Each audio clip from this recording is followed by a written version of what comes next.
Welcome to the Home Service Contractor Blueprint by A2O Digital. Every episode will cover topics that impact all home service companies like marketing, sales tactics, operations, and more. Now, on to today's episode.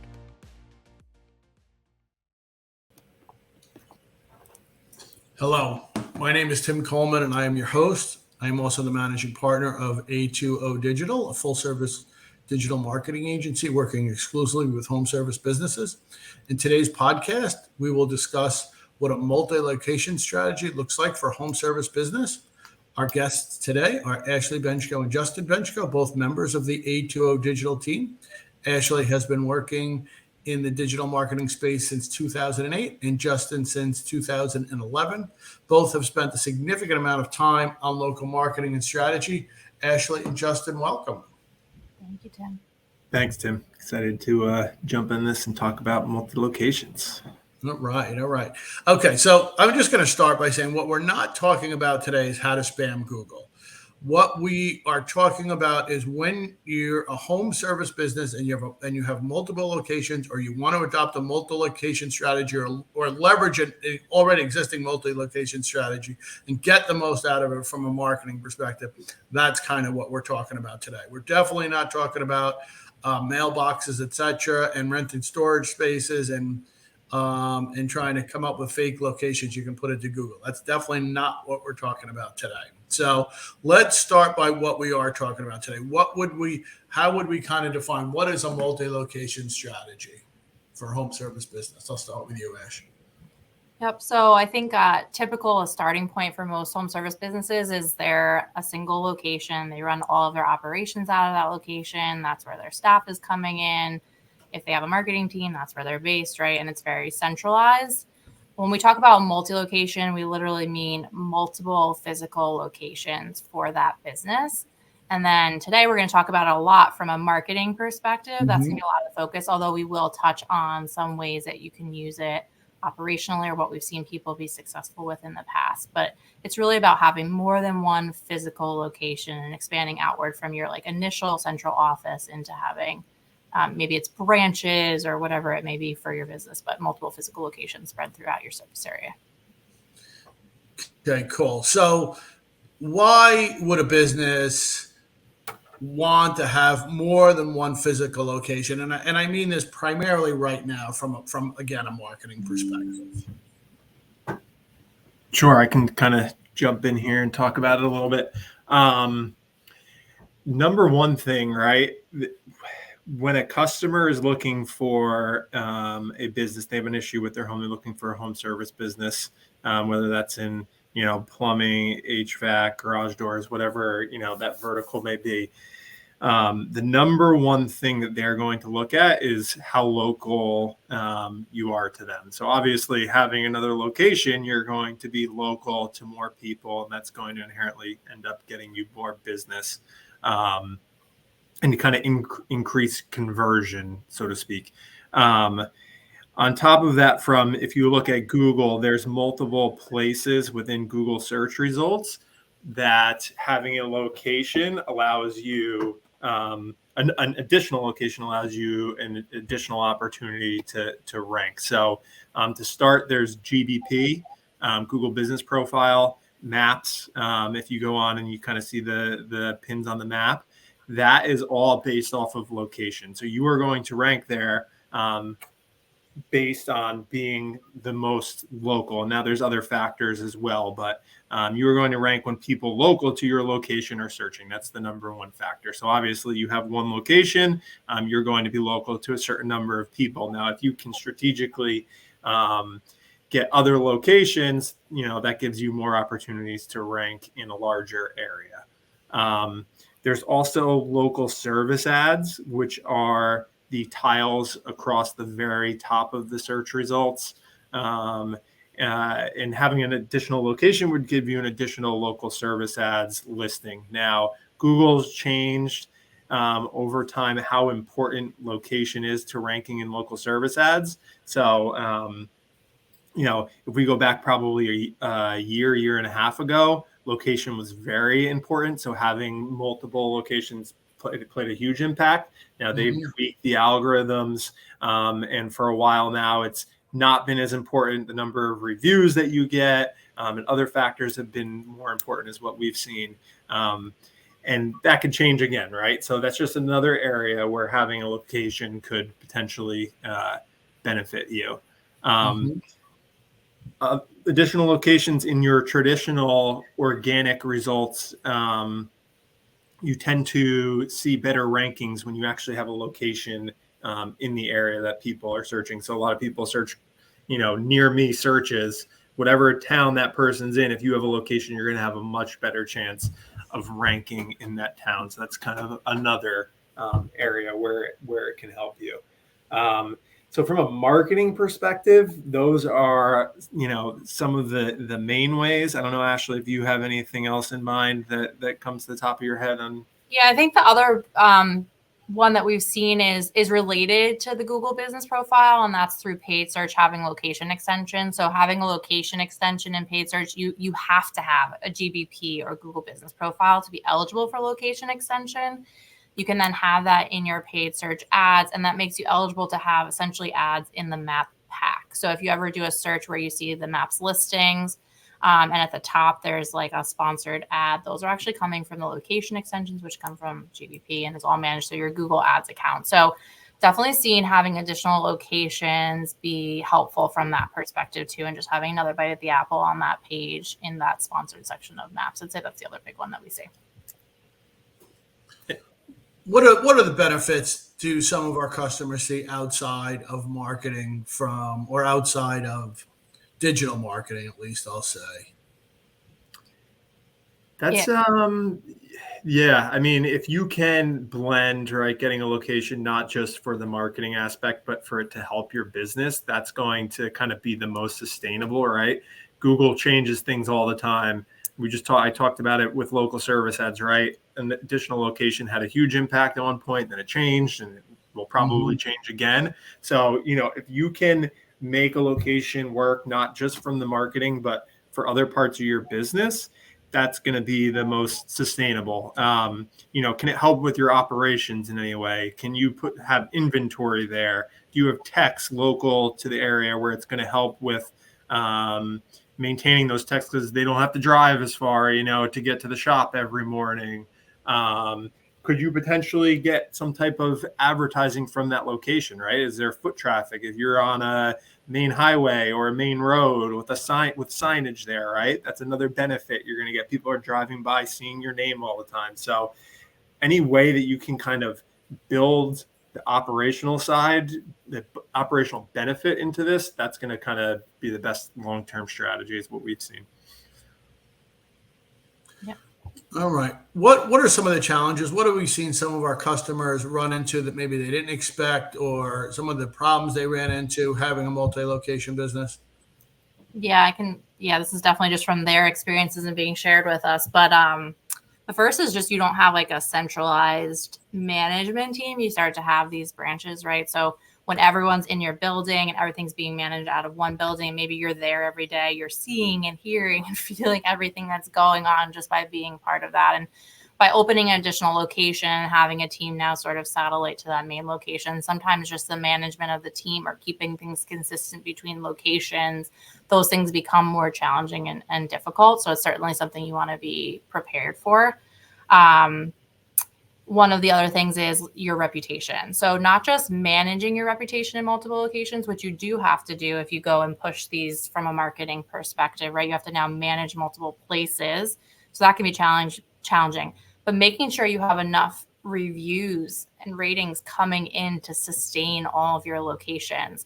So if you don't have a really good system where you're asking for reviews regularly and you're getting reviews regularly, it's hard to maximize the results from additional physical location from a marketing perspective.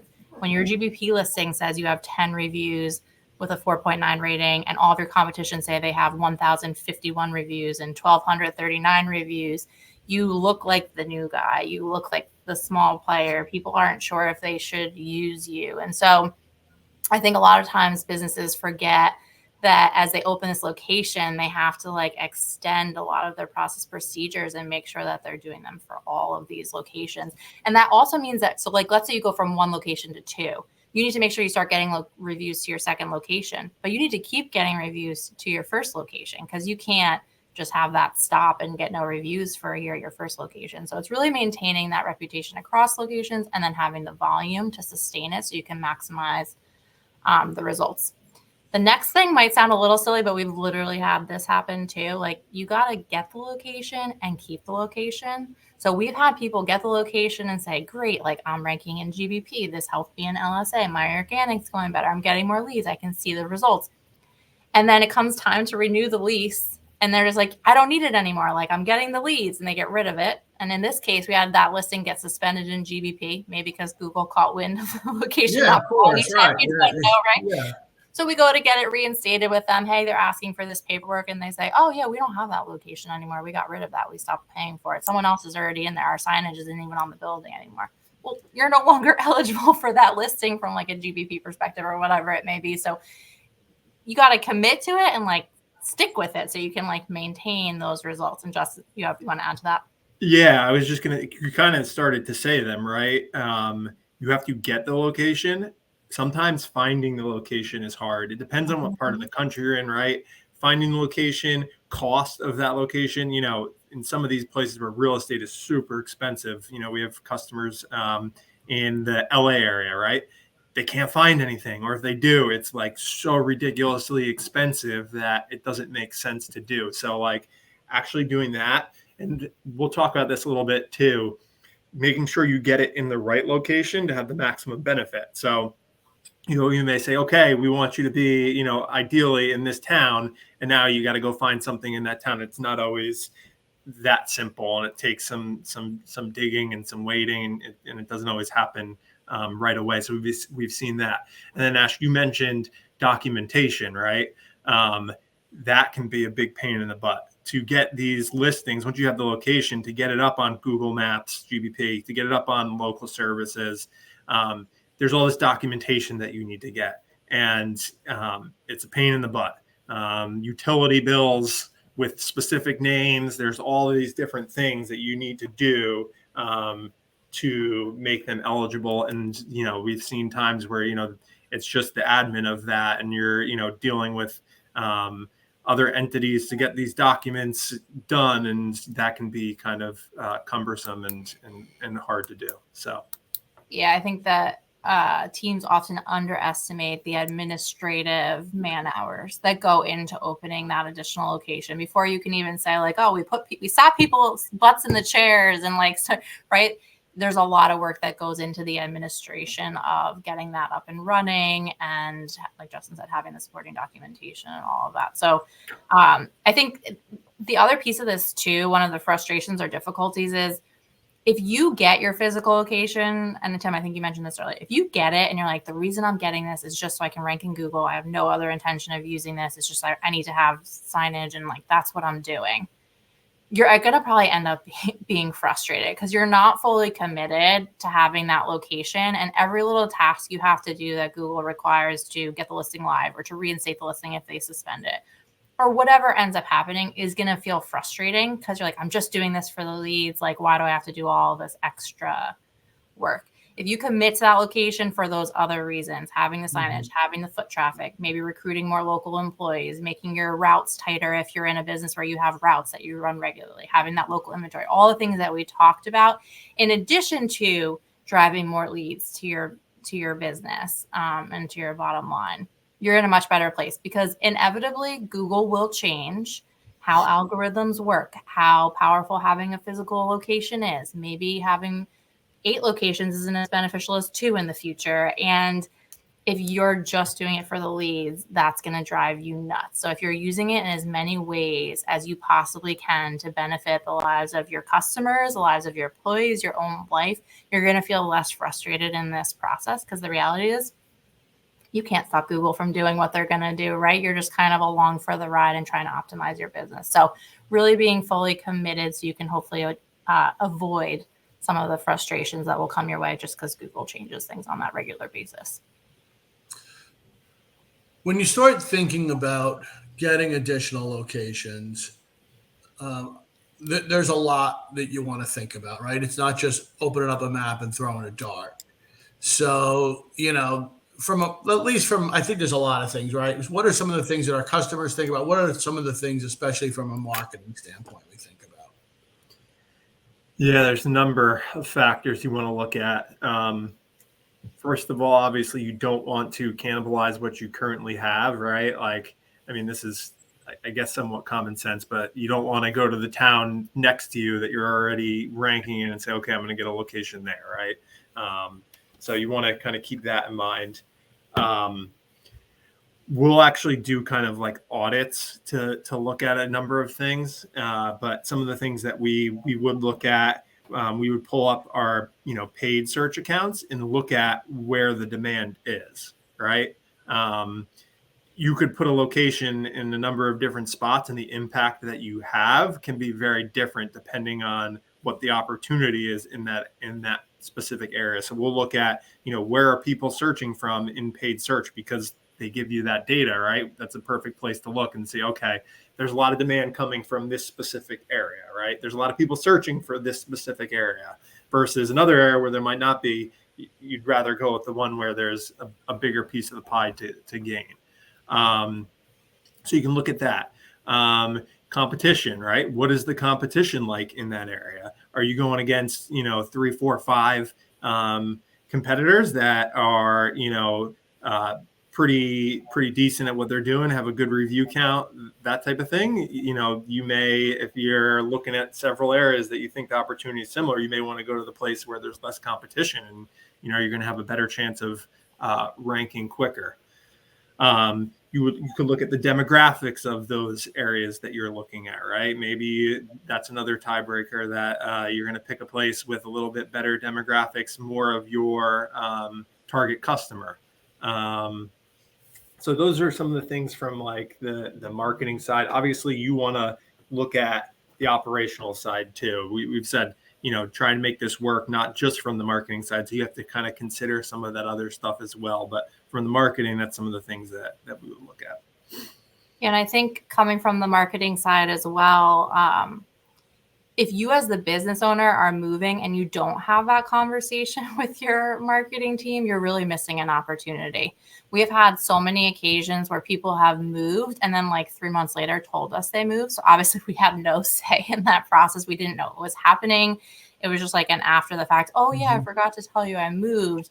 And I get it. Like a move, they say like moves are like one of the, I think, 3 most stressful things you do in your life, right? Yes, So like yeah. it's a big deal. It's a big process. You probably spend a lot of time thinking about it. But before you get too far into thinking about a move, really encourage you to get your marketing team involved in that conversation and see what their perspective is. It doesn't mean that their number one recommendation from the marketing side is the best fit for you, because like Justin said, you have operational needs, you have needs that your marketing team may not always be aware of, but getting their perspective may help you choose a location that can change your business exponentially. We've seen like when this is done really well, it can increase lead volume monthly in the hundreds, by hundreds of leads a month when you choose another additional location really well. We've also seen it where people had to donate locations to, in this case, it was a franchise, a neighboring franchise, because they stuck their location so close to where the other franchise was that when the leads came in, they belonged to somebody else, right? So we have seen full gamut of how well, from a strategy perspective, locations have been chosen and how much it truly can impact your bottom line and how much you can bring in from that location. It can even come down to like within a specific town, you want to be in this area. Within a specific city, you need to be in this area. There are times that we run into what Google considers within a city limits and what like the post office, address is, don't always match up. So you will even, we will even sometimes look at it down into that level, like, hey, you want to be in this city, but you need to be within this map. And if you go and actually search on Google that city, a map will come up with Google and there'll kind of be an outline of that city. And that's kind of what inside of that outline is what Google considers within the city limits. And there's a lot of times outside of that, you look at the address, or you're looking and you look at the address is that city, but Google doesn't consider it that city. And that can make a difference within your rankings, depending on how competitive it is. So there's just like a lot of different kind of factors that you look at there when you're trying to find that location, optimize it as best you can. Yeah, and I think the other thing to remember is there can be the law of diminishing returns here if you really get deep into the multi-location strategy. So oftentimes people are fine. They have their one location, they get a second, they're not cannibalizing, they're still getting great results. They may get a third location in that same metro area as they expand, and they're still seeing an increase in results. Maybe they get a fourth, fifth, sixth. We have some people that have, I think 8 is the max right now that they have in their metro area. And they're still getting better results by adding, and they're not cannibalizing their existing locations. But at some point, based on your service area, you may start to see a decline in what their return is from those locations if they start getting too close together, or that you've kind of run out of areas that like demographically are the right fit for the business and the services you provide, whatever the reason may be. So most people start, easy with this. They get one additional location or 2. But if you're in this realm of thinking like, I want to blow this up, I want to have a lot of physical locations, I want to make the most out of this strategy from a marketing perspective, one, I would say always reevaluate a location as you add. So if you add a second one before you decide on where your third one is, relook at what your reach is, relook at if there's anything overlapping, relook at the competition, things change. And then 2, the second thing is just at some point, you might have done enough, and you might have kind of maxed out on this strategy as far as having additional physical locations. And so that really depends on your market area, how large your service area is, how many competitors there are. There's a variety of different things that'll impact that. So literally one metro area, you might be able to have 8 locations and it's great. And another one, you may only need 2. And that's really like how you're getting the most out of it. So that would definitely be a case by case, depending on your business and where you're located and the competition and all that kind of stuff. But important to consider. Yeah. Let's get back into just a little bit of spam and the rules associated with a multi-location strategy. I feel like first and foremost is kind of attitude. Like, I feel like we make an effort to learn all of the rules so that we can follow them. I feel like there are still too many people on earth who learn how Google works so they can get around things. So I think first and foremost is like that attitude. We are learning the rules. We when rules are changed or published, we actively try to seek them out and in an effort to communicate those to our customers, other people, to make sure they're being followed and all that type of stuff, right? Let's just talk about what those rules look like now when we start adopting a multi-location strategy. Yeah, I think the most rules come up with Google Business Profile, or maybe they're the most published rules around multiple locations, right? So when you go to have more than one physical location, you're going to need to have signage on that building and like a permanent space. You can't be in a virtual office or a co-working space, purchasing a door from your neighbor and saying like, hey, can I stick a sign on your door and like say I'm here? Like, do people get away with it? Yes. Do we see jokes about it all the time online? Yes. But is it the long-term strategy that you want to be using for your business if you're really committed to something like this because you want to impact your bottom line and grow your number of employees and support the lives of all these people? Like, no. Because at any point, if it does get caught, like it's not coming back. If they figure it out, it's not coming back. So you're really building a house of cards with stuff like that. So I think it's just, with the multiple location, you need to have the signage, you need to have the documentation to support it. We encourage people to have proof of ownership or lease available so that if that question gets asked, they can provide it. A lot of verifications in GBP now require a video. So you're going through and you're showing them the inside and the outside of your location to prove that you really are where you say you are. It has to be your own dedicated space. I think the big things around it, and the other thing is, staffing.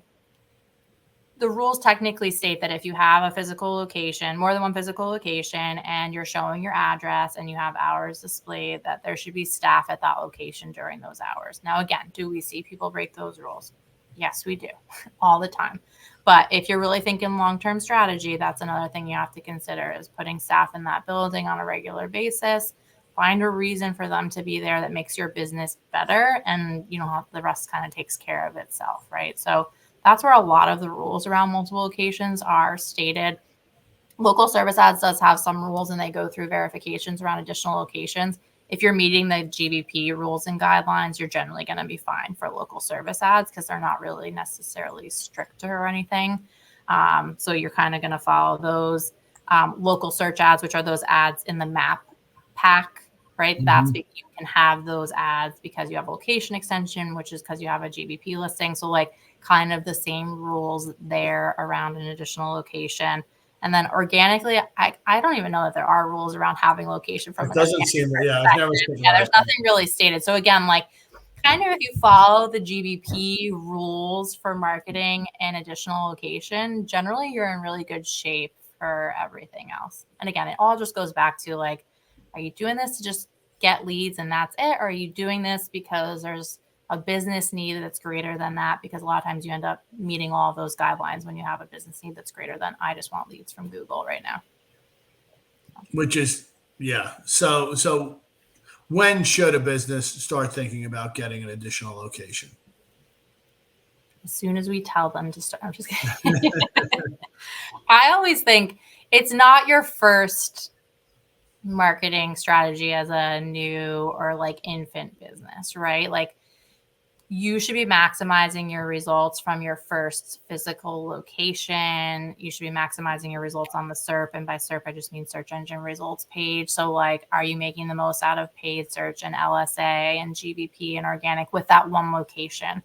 Are you operationally sound? Like you don't need a satellite office when you have so many problems you can't function in your main office. That's just going to spread your problems out, right? So are you operationally sound? Do you have a process in place for maintaining your reputation and requesting that people leave reviews for your business and having conversations around that and how to deal with an unhappy customer when you have to deal with that from a reputation perspective? Because again, you're going to spread that problem out. So you really need to have like a sound basis for managing your reputation. Just, can you think of other things that I like good to have before you start spreading yourself too thin? Yeah, I think you covered it, right? The review part is important. Can you sustain getting reviews to both of, your additional location? If you're, I think you kind of covered it. Like, if you're just starting out, start with your one location, get all the other marketing stuff going, do all of like kind of that stuff. And this is kind of like from a marketing side, like the next opportunity if you're looking to grow after that stuff. So I don't know if I'd have anything to add to that. Yeah, like you need to make sure you have someone dedicated towards this project. Ashley was talking about the documentation and all that. We've had many times where there's not someone dedicated towards that. We say, okay, here's what we need, A, B, C, D, E, F, G to get going. And, 6 months later, they're checking in all the time. Nothing gets done because there's no one dedicated to, making sure all those things happen. And now you're paying for a location for 6 months and you got nothing out of it. So it's like, you got to make sure you have someone dedicated towards it. And yeah, I mean, I think that kind of covers.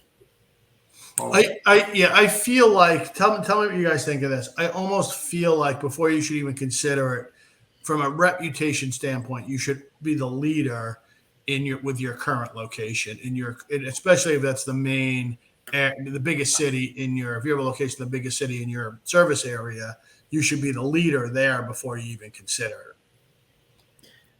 Yeah, I mean that's yeah. Go ahead, Ash. I was gonna say, I think the leader or close to it, like a strong competitor. Like, I don't know that you have to wait until you have more reviews than anyone else, but like if you're at 5 reviews on your first location, like don't start a second location. You got a ways to go before you can do that. But go ahead, Justin. You're gonna add. No, yeah, I was just gonna say, like, if you have some huge competitor that's been around for 50 years and like you're never gonna catch them in that town, like you could still go get another location, right? But I agree.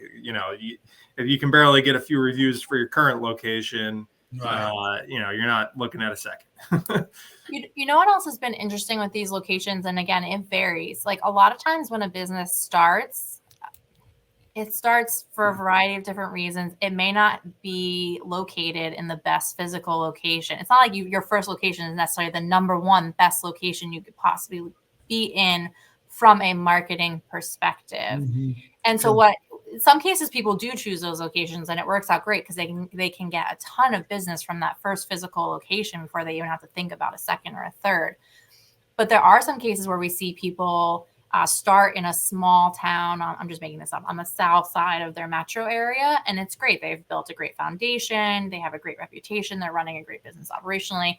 But like, they have so much to gain from an additional location because they're in a relatively small town in a certain part of their service area. It's not centrally located and local to a lot of people. And so that next location is almost like where your first location should have been, but it wasn't because that's not where you were at in the business process. And so we've seen both happen where the first one is in the best location and you're just trying to add to it. And we've seen it where the second one ends up being in one of the best locations because you had a chance to stop and think about it and study an existing business and understand it from a whole different perspective than before you open your doors.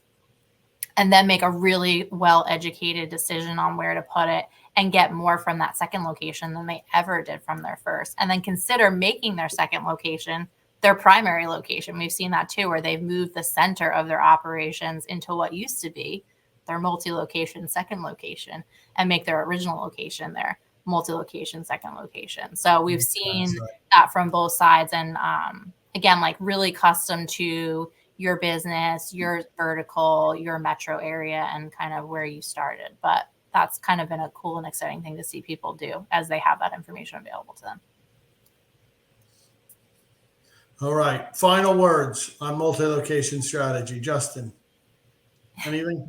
Oh man, I don't know. I think we covered it all, right? This can be a super effective way to grow your business and improve your business from operations standpoint, from lead generation, marketing. You want to make sure you do it in a smart way, right? Make sure you look at it, think about it, pick a location that's going to have the biggest impact. Make sure you can sustain it with reviews, right? If you do it right, though, it can have a big impact. Like Ashley said, potentially hundreds of additional leads to your business. So again, it all goes into those details, though, of how you do it. So that's what I would say. Ash? I don't think I can add to that. I would say strongly consider it as an option and make it a conversation with your marketing team. Be a part of the conversation too.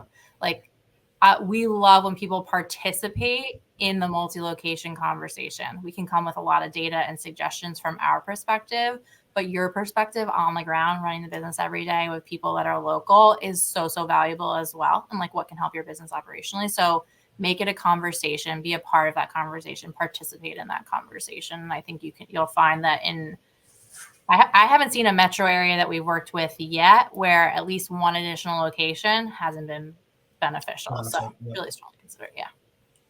All right. Sounds good. Well, thank you for that. That was really good stuff. Folks, if you enjoyed listening to our podcast today, hit that subscribe button, hit the like button, whatever buttons they give you in the way that you enjoy our podcast. Go ahead and smack those buttons. We appreciate it. And we'll see you next time. Thanks. Thanks, Sid. Thanks. Thanks for listening to the Home Service Contractor Blueprint. Don't forget to leave a review and subscribe so you can stay up to date on home service trends.